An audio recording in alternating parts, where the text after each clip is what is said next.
डर कर नहीं, डट कर रहो। एक प्रेरणादायक कहानी। एक अपराधी को फांसी की सजा मिलने वाली थी। राजा उस अपराधी को 2 विकल्प देता है। पहला विकल्प ये था कि फांसी में लटक कर मरना, और दूसरा विकल्प था कि गुप्त दरवाजे के उस पार जाना।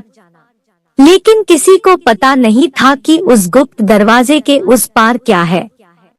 अपराधी ये सोचकर ही डर जाता है कि उस गुप्त दरवाजे के उस पार क्या होगा।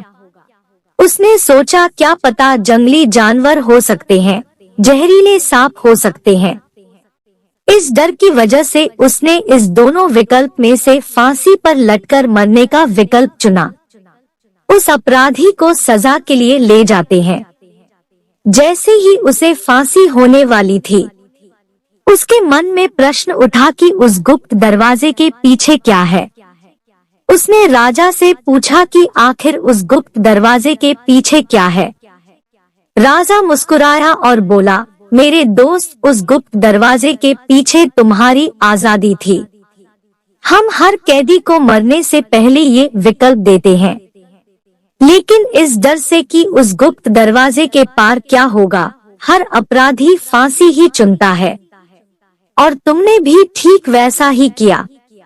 अगर अपराधी ने निडरता से दूसरा विकल्प चुना होता तो आज उसे फांसी की सजा नहीं होती, लेकिन उसके डर ने उसे आगे नहीं बढ़ने दिया।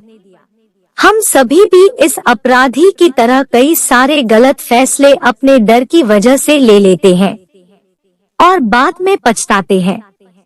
बाद में पछताने से कुछ नहीं होता है।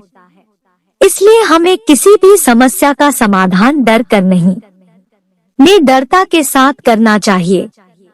डर की वजह से ही हम अपनी जिंदगी के कई सारे अच्छे मौके गंवा देते हैं, और यही डर हमें आगे बढ़ने नहीं देता है। एक इंसान को अक्सर असफलता का डर, कुछ खोने का डर, मृत्यु का डर जीवन में कभी भी आगे नहीं बढ़ने देता है। इसलिए हमें डर कर नहीं बल्कि निडरता से जिंदगी में आगे बढ़ते रहना चाहिए। हमें कठिन से कठिन समस्या का भी डर कर नहीं, डटकर सामना करना चाहिए। अगर आपको यह कहानी अच्छी लगी हो तो मेरे चैनल को सब्सक्राइब कर दीजिए और कमेंट में बताइए कि आप कैसा कहानी सुनना पसंद करते हैं। धन्यवाद।